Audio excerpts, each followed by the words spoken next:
안녕하세요. 경제도우미입니다. 오늘은 경제 용어 모음 시간입니다. 자, 출발할까요? 헤지펀드, 헤지펀드. 헤지펀드는 다양한 투자 전략을 활용하여 높은 수익을 추구하는 고위험, 고수익 투자 펀드를 의미합니다. 이는 주식, 채권, 파생상품 등에 투자합니다. 예를 들어 헤지펀드는 레버리지를 활용하여 자산을 매수하거나 매도하며 수익을 극대화합니다. 이는 일반적으로 부유한 개인이나 기관 투자자를 대상으로 합니다. 해지 전략, 해징 스트래티지. 해지 전략은 투자 리스크를 줄이기 위해 반대 방향의 포지션을 취하는 투자 방법을 의미합니다. 이는 가격 변동에 따른 손실을 최소화합니다. 예를 들어 주식을 보유한 투자자가 주가 하락에 대비해 풋옵션을 매수하는 것이 해지 전략입니다. 해지 전략은 리스크 관리와 투자 안정성을 높이는 데 중요합니다. 현금 유동성, cash liquidity. 현금 유동성은 기업이나 개인이 필요할 때 즉시 사용할 수 있는 현금의 양을 의미합니다. 이는 재무 안정성과 긴급 상황 대응 능력을 평가하는 중요한 지표입니다. 예를 들어 현금 유동성이 높은 기업은 단기 부채를 쉽게 상환할 수 있습니다. 현금 유동성은 기업의 재정 건전성을 유지하는 데 필수적입니다. 현금 흐름표, cash flow statement. 현금 흐름표는 일정 기간 동안 기업의 현금 유입과 유출을 기록한 재무제표를 의미합니다.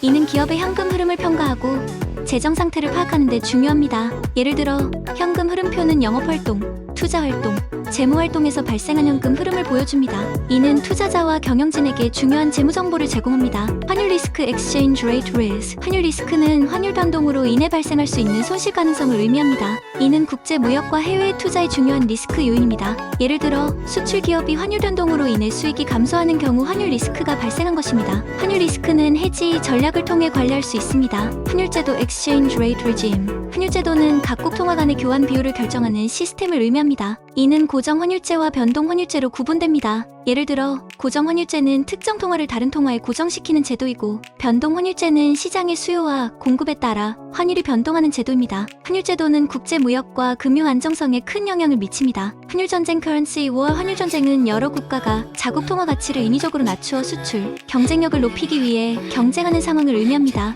이는 무역 불균형과 국제 갈등을 초래할 수 있습니다. 예를 들어 한 국가가 대규모 외환 시장 개입을 통해 자국 통화 가치를 낮추면 다른 국가들이 이에 대응하여 자국 통화 가치를 낮추는 환율 전쟁이 발생할 수 있습니다. 환율 조작국, currency manipulator. 환율 조작국은 자국의 통화 가치를 인위적으로 낮춰 수출, 경쟁력을 높이는 국가를 의미합니다. 이는 국제사회에서 무역 불균형을 초래할 수 있습니다. 예를 들어 한 국가가 대규모 외환 시장 개입을 통해 자국 통화 가치를 지속적으로 낮추면 환율 조작국으로 지정될 수 있습니다. 이는 국제 무역 분쟁을 초래할 수 있습니다. 환매 조건부 채권, repurchase agreement. 환매 조건부 채권은 일정 기간 후 일정 가격에 다시 사는 조건으로 판매하는 채권을 의미합니다. 이는 단기 자금 조달 수단으로 사용됩니다. 예를 들어 금융기관이 단기 자금을 조달하기 위해 보유한 채권을 팔고 일정 기간 후 다시 사들이는 거래가 이에 해당합니다. 리퍼는 금융시장의 유동성을 유지하는 데 중요한 역할을 합니다. 회계, accounting. 회계는 기업이나 개인의 재무 상태와 경영 성과를 기록하고 분석하는 과정을 의미합니다. 이는 재무제표 작성과 자산관리에 중요한 역할을 합니다. 예를 들어 기업의 매출, 비용, 이익 등을 기록하여 재무 상태를 파악하는 것이 회계입니다. 회계는 투명한 경영과 투자자 신뢰를 유지하는 데 필수적입니다. 반복해서 들어보세요. 좋아요, 구독 부탁드립니다.